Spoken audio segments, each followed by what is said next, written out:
নমস্কার বন্ধুরা, রকি কিচেনের তরফ থেকে সকলকে স্বাগত জানিয়ে আবার একটা রেসিপি আপনাদের মাঝখানে শেয়ার করতে চলেছি। সেটা হচ্ছে ফুলকপি আর ছিম দিয়ে মুসুরির ডাল রান্না। তাহলে চলুন দেখে নেওয়া যাক আজকের রেসিপি। ওভেনে একটা কড়াই বসিয়ে তাতে দিয়ে দিচ্ছি কিছুটা পরিমাণে সাদা তেল। তেলটা গরম হয়ে গেছে।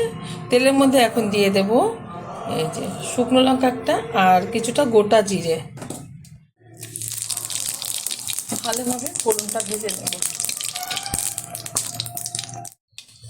ফোড়নটা কিন্তু খুব ভালোভাবে ভেজে নিয়েছি। এখন দিয়ে দেবো এর মধ্যে টুকরো করে রাখা ফুলকপি আর গোটা গোটা ছিম। এটা ভালো করে ধুয়ে পরিষ্কার করে নিয়েছি। দিয়ে দিচ্ছি হাফ চামচের কম হলুদ গুঁড়ো। এবার একটু নেড়ে করে ভেজে নেব।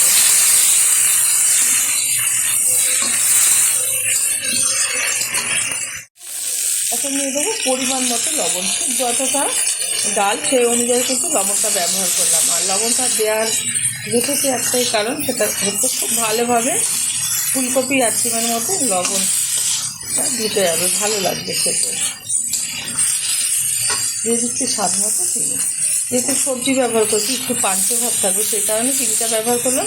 যাদের অপছন্দ তারা ব্যবহার করবেন না। এবার একটু ভেজে নিচ্ছি ভালোভাবে। বেশ কিছুক্ষণ সময় ধরে আমি ফুলকপি আর ছিমটা ভেজে নিয়েছি। এখন দিয়ে দেবো এর মধ্যে সিদ্ধ করে রাখা ডাল।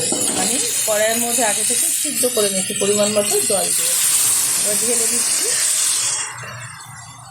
প্রত্যেকে কিন্তু ভীষণ ভালো জানেন, তবে আমি আমার স্টাইলে করে থাকি, সেটা আপনাদের মাঝখানে শেয়ার করলাম। আশা করি ভালো লাগবে। ভালো লাগলে চ্যানেলকে সাবস্ক্রাইব করবেন, লাইক করবেন, শেয়ার করবেন। শীত থাকতে থাকতে এরকম একটা ডালের রেসিপি আপনারা করে খেয়ে দেবেন, ভালো লাগবে। হাই আছে, ফুটিয়ে নেব বেশ কিছুক্ষণ সময় ধরে।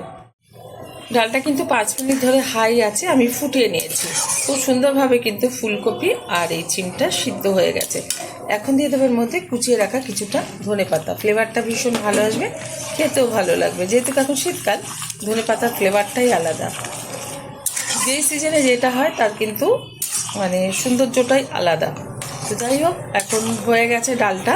নামিয়ে ঢেলে দেবো একটা পাত্রে। আর গরম গরম ভাতের সাথে সার্ভ করবো। অবশ্যই এরকম একটা রেসিপি ট্রাই করবেন, আশা করি ভালো লাগবে। এখানে কিন্তু ধনেপাতা আমি দিয়ে দিয়েছি এই যে, আর হাই আছে কিন্তু এটা ফুটিয়ে নিয়েছি। ফুলকপি আর সিমটা খুব ভালোভাবে সিদ্ধ হয়ে গেছে। ডালটা হয়ে গেছে, নামিয়ে ঢেলে দেবো একটা পাত্রে। দেখা হবে পরের ভিডিওতে নতুন কোনো রেসিপি নিয়ে। ধন্যবাদ।